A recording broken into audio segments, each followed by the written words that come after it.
মুভির শুরুতে সাংহু নামের একটি ছেলে তার মায়ের সাথে বাসে করে গ্রামের বাড়িতে দিদার সাথে দেখা করতে যাচ্ছিল। পুরো যাত্রাপথে সাংহু গেম নিয়ে ব্যস্ত ছিল। বাসের নোংরা এবং কোলাহলপূর্ণ পরিবেশের কারণে সে বারবার বিরক্ত হচ্ছিল। গন্তব্যে পৌঁছানোর পর তার মা সাংহুকে দিদার সাথে পরিচয় করিয়ে দেন এবং বলেন যে এটি তার নাতি। সাংহুর মা ক্ষমা চান, কারণ তিনি এতদিন নিজের মাকে দেখতে আসেননি। এমনকি বৃদ্ধা জানতেনও না যে তার মেয়ে স্বামীর সাথে বিচ্ছেদ ঘটিয়েছেন। মেয়ের দোকানটি দেউলিয়া হয়ে গিয়েছিল এবং চাকরি না থাকার কারণে তিনি ঋণে জর্জরিত ছিলেন। সাংহুকে দিদার কাছে রেখে যাওয়ার সিদ্ধান্ত নেন তিনি, যতদিন না নতুন কোনো চাকরি তিনি পাচ্ছেন। সবকিছু বুঝিয়ে বলার পর সাংহুর মা তাকে দিদাকে প্রণাম করতে বলে, কিন্তু সাংহু তা করতে চায় না। এমনকি দিদা যখন তাকে আদর করতে যায়, সে শরীর সরিয়ে নেয় এবং বলে যে মহিলাটি নোংরা, সে যেন তাকে না ছোঁয়ে। এভাবে বৃদ্ধার সাথে তার খারাপ ব্যবহার শুরু হয়। তার মা দিদার জন্য কিছু উপহার এনেছিলেন, যেমন বয়স্কদের অন্তর্বাস এবং কিছু খাবার। কিন্তু দেখা যায় সাংহু নিজের জন্য প্রচুর খাবার এনেছে, যেমন ইনস্ট্যান্ট নুডলস, সোডা, ক্যানজাত খাবার এবং কিছু স্ন্যাক্স। অর্থাৎ সে কেবল নিজের খাবারই খেতে চায়। কিছুক্ষণ পর সাংহুর মা চলে যাওয়ার জন্য উঠে পড়েন। বৃদ্ধা তার মেয়েকে সেই রাতটুকু সেখানে থেকে যাওয়ার জন্য অনুরোধ করেন। হয়তো তিনি মেয়েকে মিস করছিলেন, কিন্তু মেয়ে তা না করে তাড়াহুড়ো করে সেখান থেকে চলে যায়। যাবার সময় সাংহুর মা তাকে বলে যান যে সে যেন সবসময় দিদার কথা শোনে এবং ভালো ছেলে হয়ে থাকে। অবশেষে নাতি এবং দিদা একসাথে থাকতে শুরু করে দেয়। শুরুর দিকে সাংহু দিদাকে একদমই সহ্য করতে পারত না। সে দিদাকে ধীর গতির, বোবা, গর্ধব এবং কালা বলে গালিগালাজ করত। কিন্তু অবাক করার বিষয় হলো, বৃদ্ধা তার নাতির এসব অপমানজনক কথা সব সময় ধৈর্য ধরে সহ্য করতেন এবং কোনো রকম কোনো প্রতিক্রিয়া দেখাতেন না। যদিও আমরা জানি আসলে এটা কতটা কষ্টদায়ক। দিদা তার জন্য যত ভালোই কাজ করতেন না কেন, সাংহু তা পাত্তাই দিত না এবং নিজের যা ইচ্ছে তাই করত। কিন্তু দিদা তাকে এতটাই ভালোবাসতেন যে একবার সাংহুর টয়লেট চাপলে দিদা তাকে ঘরের ভেতরেই একটি সুন্দর মাটির পাত্রে কাজ সারতে বলেন। দাদি ধৈর্য ধরে তার পাশেই অপেক্ষা করেন যতক্ষণ না সাংহুর কাজ শেষ হয়, এবং পরে দিদা নিজেই সেই ময়লা পরিষ্কার করেন। পরদিন দিদা অনেক দূরের পথ পাড়ি দিয়ে জল আনতে যাচ্ছিলেন। পথে চিওলি নামে এক গ্রামের ছেলের সাথে দেখা হয়, যে দিদাকে কিছু একটা দেয়। সে সাংহুকে দেখে জিজ্ঞেস করেন, উনি কি আপনার নাতি? দিদা তখন চিওলির সাথে সাংহুয়ের পরিচয় করিয়ে দেন। চিওলি সাংহুয়ের সাথে ভাব জমাতে চায় এবং তাকে তাদের বাড়িতে খেলার জন্য ডাকে। কিন্তু সাংহুর মুখের ভাবে স্পষ্ট বোঝা যাচ্ছিল যে সে গ্রামের ছেলেদের সাথে মিশতে বা খেলতে পছন্দ করবে না। এমনকি সে চিওলির কুকুরটিকে পর্যন্ত লাথি মারে। সাংহুর কোনো বন্ধু ছিল না, তাই সে একা একাই গেম বয় খেলত, একা একা রোলার স্কেটিং করত এবং রোবট নিয়ে খেলত। মোট কথা, সে এখানে সবকিছু একাই করতে চাইত।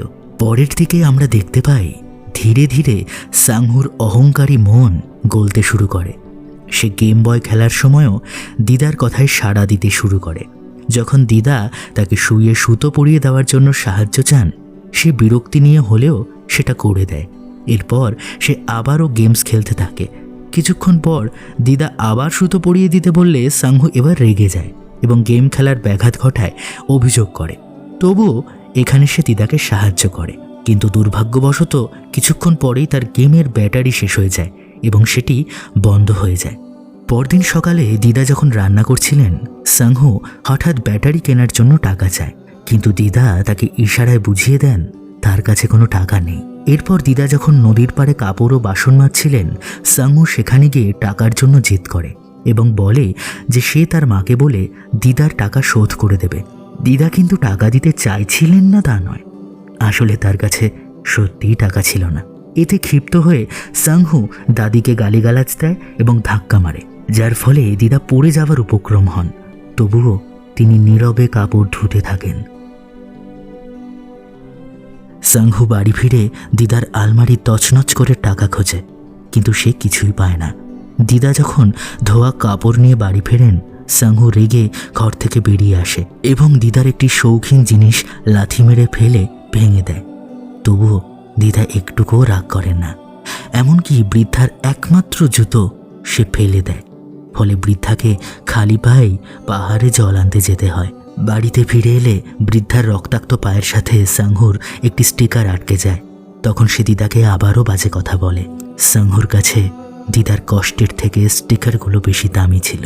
একদিন দিদা যখন ঘুমোচ্ছিলেন, সাংহু দিদার রূপোর চুলের কাঁটাটা চুরি করে নেয়, যাতে সে সেটা বিক্রি করে ব্যাটারি কিনতে পারে। সে ব্যাটারির খোঁজে গ্রাম থেকে অনেক দূরের পথ হেঁটে শহরের দোকানে আসে।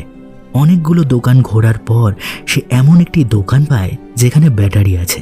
সে দোকানদারকে তার দিদার চুলের কাঁটাটি দিয়ে ব্যাটারি চায়, কিন্তু দোকানদার সেটি নিতে অস্বীকার করে এবং তাকে বকাঝকা করে দোকান থেকে বের করে দেয়।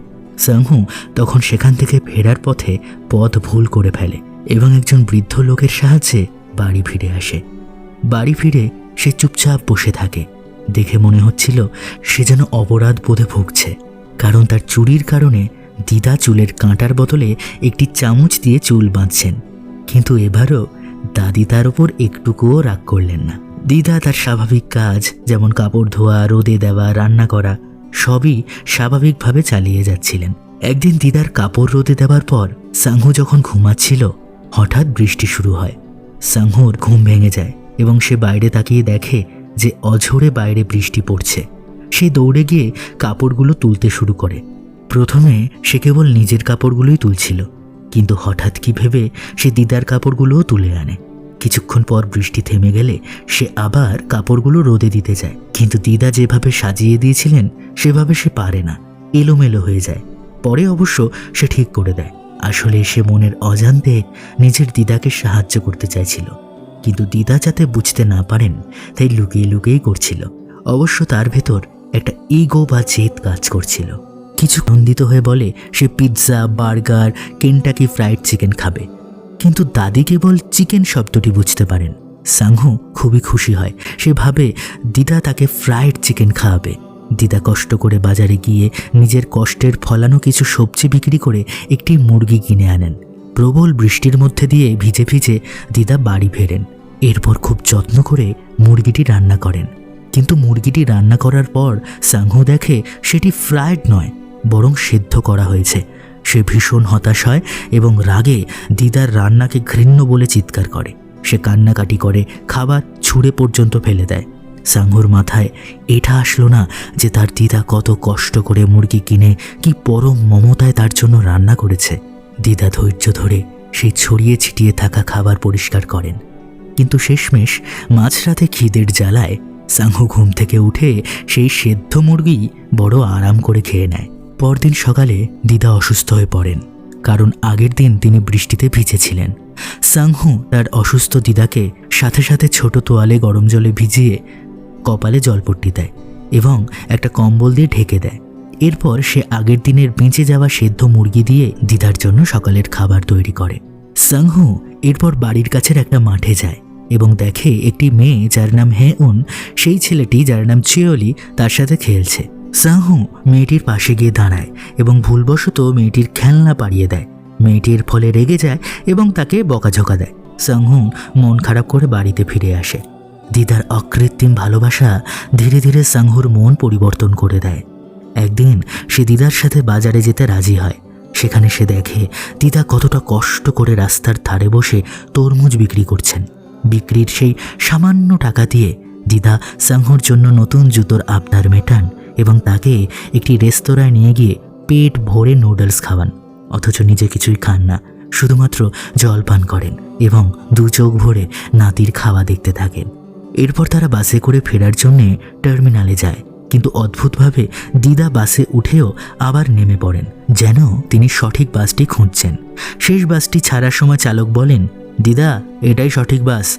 দিদা মাথা নেড়ে সায় দেন এবং নাতিকে বাসে উঠতে বলেন। সাংহু এখানে দিদার কাছে আবদার করে একটা চকোপাইয়ের, কারণ সে একটি ছোট বাচ্চাকে ওটা খেতে দেখেছিল। দিদা সেই চকোপাইয়ের প্যাকেটটা কুড়িয়ে নিয়ে রাস্তার ওপারে এক ছোট্ট দোকানে যান।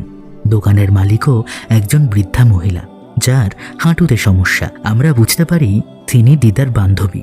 দিদা চকোপাইয়ের প্যাকেট দেখিয়ে চকোপাই কিনে নেন। তিনি 2 প্যাকেট কিনতে চাইলেও দোকানদার অনেকগুলো প্যাকেট দিয়ে দেন এবং টাকা নিতে অস্বীকার করেন। দোকানি বলেন, টাকাটা অন্য কাজে লাগিও। তখন দিদা কৃতজ্ঞতা স্বরূপ তার বিক্রি না হওয়া সবজিগুলো বন্ধুকে দিয়ে দেন। দোকানি এখানে দিদাকে বলেন, আবার এসো, আমি তো হাঁটুর ব্যথায় বেশি দূর যেতে পারি না, আমাদের দুজনের কেউ একজন মারা যাওয়ার আগেই আবার এসো। দোকান থেকে ফিরে দিদা বাসের দিকে আসেন, কিন্তু সাংহু দিদাকে বাসে উঠতে বাধা দেয়। সে কেবল চকলেটের প্যাকেটটি নিয়ে নেয় এবং দিদাকে অন্য বাসে আসতে বলে, কারণ বাসে তখন হেউম ছিল, যাকে সাংহু পছন্দ করত এবং সে তার দিদার সাথে বসে মেয়েটির সামনে আসলে লজ্জা পেতে চায়নি। দিদা জানালার বাইরে থেকে কাছে টোকা দেন, কিন্তু সাংহু ফিরেও তাকায় না, বরং চিওলি দিদার ইশারা বুঝতে পারে এবং বলে, চিন্তা করবেন না দিদা, আমি সাংহুর সাথেই নামব। দিদা সাংহুর কাছে তার ভারী বোঁচকাটিও দিতে চেয়েছিলেন, কিন্তু সাংহু তা নিতে রাজি হয়নি। এরপর বাস ছেড়ে দেয়। চিওলি এখানে সাংহুকে জিজ্ঞেস করে, দিদা কেন এলো না? সাংহু বলে, উনি পরে আসবেন, ওনার কাজ আছে। তারা গন্তব্যে পৌঁছায় এবং বাস থেকে নামে। সাংহু এবার প্রতিটা বাস থামলে দিদার খোঁজ করে, কিন্তু দিদা আর আসে না। অনেকক্ষণ অপেক্ষার পর যখন শেষ বাসটাও চলে যায়, তখন সাংহু দেখে দিদা পায়ে হেঁটে আসছেন। সাংহু এখানে অবাক হয়ে যায়। সে ছুটে তার দিদার কাছে যায় এবং জিজ্ঞেস করে, এতটা দেরি হলো কেন? তার দিদা বুকে হাত বুলিয়ে কিছু একটা ইশারা করে। সাংহু তার দিদার ভারী বোঁচকাটি নিজের কাঁধে তুলে নেয়। হায় ঈশ্বর, দিদা ওই দীর্ঘ পথ পায়ে হেঁটে এসেছেন। সাংহুর এখানে খুবই খারাপ লাগে। আসলে দিদা হয়তো হেঁটে এসেছিলেন বাস ভাড়া বাঁচানোর জন্য, তার নাতির ইচ্ছাকে সম্মান জানানোর জন্য। পরদিন সাংহু চিওলের সাথে মশকরা করে। চিওলি যখন পিঠে ভারী কাঠের বোঝা নিয়ে পাহাড়ের নিচ দিয়ে আসছিল, সাংহু উপর থেকে চিৎকার করে বলে যে একটি পাগল ষাঁড় তাকে তাড়া করেছে। ভয়ে চিওলি দৌড়াতে গিয়ে পড়ে যায় এবং রক্তপাত হয়। সাংহু এটা দেখে হাসে, অথচ আসলে সেখানে কোনো ষাঁড়ই ছিল না। চিওলি রেগে সাংহুকে ধাওয়া করলে সে পালিয়ে যায়। পালানোর পথে হেউনের সাথে তার দেখা হয়। মেয়েটি জানায় সে সাংহুকে খুঁজছিল খেলার জন্য। এটা শুনে সাংহু লজ্জায় লাল হয়ে যায় এবং রাতে ঘুমানোর সময়ও একা একা হাসতে থাকে। পরদিন সাংহু মেয়েটির বাড়ি যাওয়ার জন্য তৈরি হয়, কিন্তু সে খেয়াল করে তার চুল বড় হয়ে গেছে। সে দিদাকে চুলটা কেটে দিতে বলে, কিন্তু এখানেও নাতি আর দিদার মধ্যে ভুল বোঝাবুঝি হয়। দিদা সাংহুর নির্দেশ ঠিকমতো বুঝতে না পেরে চুলটা খুব ছোট করে কেটে দেন। সাংহু আয়নায় নিজেকে দেখে আবারও রেগে যায় এবং কান্নাকাটি শুরু করে। রাতে মেয়েটির সাথে দেখা করতে যাওয়ার আগে দিদা সাংহুকে একটা কাগজে মোড়ানো প্যাকেট দেন। সাংহু ভাবে ওটা হয়তো সেই পুরনো কিছু গেম বয়টা, তাই সে ওটা নিতে চায় না, কিন্তু দিদা চুপচাপ সেটি তার ব্যাগে ভরে দেন। মেয়েটির বাড়ির পথে যাওয়ার সময় সাংহু পড়ে যায় এবং মেয়েটির জন্য কেনা পুতুলটি হাত থেকে পড়ে যায়। হঠাৎ ওপর থেকে চিওলি চিৎকার করে, পাগল ষাঁড় আসছে, পালাও। সাংহু ভাবে চিওলি হয়তো প্রতিশোধ নিচ্ছে, তাই সে কোনো পাত্তাই দেয় না। কিন্তু এবার সত্যি সত্যিই একটা পাগল ষাঁড় তাকে তাড়া করে। চিওলি তাকে টেনে একটা নিরাপদ স্থানে নিয়ে গিয়ে বাঁচিয়ে দেয়। সাংহু এখানে নিজের ভুল বুঝতে পেরে চিওলের কাছে ক্ষমা চায় এবং চিওলি একগাল হেসে সেখান থেকে চলে যায়। এরপর ধুলো ঝাড়তে ঝাড়তে উঠে সাংহু ভাবে তার গেম বয়টা হয়তো নষ্ট হয়ে গেছে, তাই দাদির দেওয়া প্যাকেটটা খুলে সে দেখে এবং সেটা খুলেই সে অবাক হয়ে যায়। তার ভেতর তরমুজ বিক্রির বাকি টাকাটা রাখা আছে, যাতে করে সাংহু নতুন ব্যাটারি কিনতে পারে। এই দৃশ্য দেখে সাংহুর চোখ জলে ভরে যায়, সে কেঁদে ফেলে। সাংহু বাড়ি ফিরলে দিদা দেখেন সাংহুর পা ছুলে গেছে। তিনি পরম মমতায় তার চোখের জল মুছে দেয়। সাংহু অনবরত কাঁদতে থাকে। সাংহু সম্ভবত পা ছুলে যাবার জন্য কাঁদছিল না, সে কাঁদছিল কারণ সে মনে বড় ব্যথা পেয়েছিল। হঠাৎ দিদা সাংহুকে একটা চিঠি দেন। চিঠিটা সাংহুর মায়ের। মা লিখেছেন তিনি আগামীকাল সাংহুকে নিতে আসছেন। রাতে সাংহু দিদাকে লেখাপড়া শেখানোর চেষ্টা করে, যাতে করে তারা একে অপরকে চিঠি লিখতে পারে। কিন্তু দিদা তো আর কথা বলতে পারেন না এবং লিখতে পড়তেও জানেন না, আবার সে টেলিফোনও ব্যবহার করতে পারেন না। তখন সাংহু বলে, দিদা, যদি তুমি অসুস্থ হও তবে আমাকে একটি খালি চিঠি দিও, আমি বুঝবো সেটা তোমার চিঠি এবং আমি সাথে সাথেই চলে আসব। এরপর তারা দুজনেই কান্নায় ভেঙে পড়ে, কারণ কাল তাদের বিচ্ছেদ হবে এবং এই জায়গাটায় কেন জানি না আপনার থেকেই চোখে জল চলে আসে। সাংহু দিদার জন্য শেষ রাতে একটি কাজ করে রাখে। সে দিদার সব কটি শুয়ে সুতো পরিয়ে রাখে, যাতে দিদার আর কোনো কষ্ট না হয়। সে দিদার জন্য কিছু ছবিও আঁকে। পরদিন সাংহুর মা আসেন। মা দিদাকে বলেন ভালো করে খেতে, কারণ তিনি খাবার এনেছেন। সাংহুর মা দিদাকে সাবধানেও থাকতে বলেন এবং কথা দেন যে প্রায় তিনি দেখতে আসবেন। বৃদ্ধাকে তিনি ধন্যবাদ জানান সাংহুকে দেখে রাখার জন্য। সাংহুর মন এখানে খুবই খারাপ হয়ে যায়। এই কয়দিনে সে একজন জেদি, অহংকারী, অবাধ্য ছেলে থেকে শ্রদ্ধাশীল এবং মায়াবী মানুষে পরিণত হয়েছে। দিদার অকৃত্রিম ভালোবাসা এবং ধৈর্যই তাকে বদলে দিয়েছে। যেহেতু দিদা কথা বলতে বা লিখতে পারেন না, তাই সাংহুর যাওয়ার আগে দিদার জন্য অনেকগুলো কার্ড বা ছবি এঁকে রেখে যায়। সেগুলোতে আঁকা ছিল আমি অসুস্থ অথবা আমি তোমাকে মিস করছি। যদি দিদা এইসব কার্ডগুলো পোস্ট করেন তবে সাংহু সাথে সাথেই চলে আসবে। বাস ছেড়ে দেয়। দিদা রাস্তার ধারে দাঁড়িয়ে হাত নাড়েন। সাংহু প্রথমে তাকাতে চায় না, কারণ তাকিয়ে ফেললে তো সে কেঁদে দেবে। সাংহু বাসের পেছনের জানালা দিয়ে কাঁদতে কাঁদতে দিদাকে শেষ বিদায় জানায় এবং বুকের ওপর হাত রেখে ইশারায় ক্ষমা চায়, ঠিক যেমনটা তার দিদা করতেন। গ্রামের বাঁকে বাস শহরের রাস্তায় মিলিয়ে যায়। একাকী বৃদ্ধা মহিলাটি আবার নিজের বাড়ির দিকে হাঁটতে শুরু করে এবং এইভাবেই এই সিনেমাটি শেষ হয়। বৃদ্ধ মানুষগুলো সময়ের স্রোতে বড় একা হয়ে পড়েন। যুগের সাথে তাল মেলাতে না পেরে তারা হয়ে পড়েন ব্রাত্য। আমরা ধীরে ধীরে জীবনের লিস্ট থেকে তাদের বাদ দিতে শুরু করি, তাদের কথায় উপহাস করি, ঠাট্টা করি। দিন শেষে তাদেরকে হয়তো আমরা আরও একা করে ফেলি। ভিডিওতে কোনো ভুল থাকলে ক্ষমা করে দেবেন। ভিডিওটি সম্পূর্ণ দেখার জন্য ধন্যবাদ। এই ধরনের মুভি এক্সপ্লেনেশনের জন্য অবশ্যই আমাকে সাবস্ক্রাইব করে রাখুন এবং ভিডিওতে লাইক, কমেন্ট, শেয়ার করতে ভুলবেন না। ভালো থাকবেন। আগামী পর্বে আরও একটি ইমোশনাল গল্প নিয়ে থাকবো আমি। শুভরাত্রি।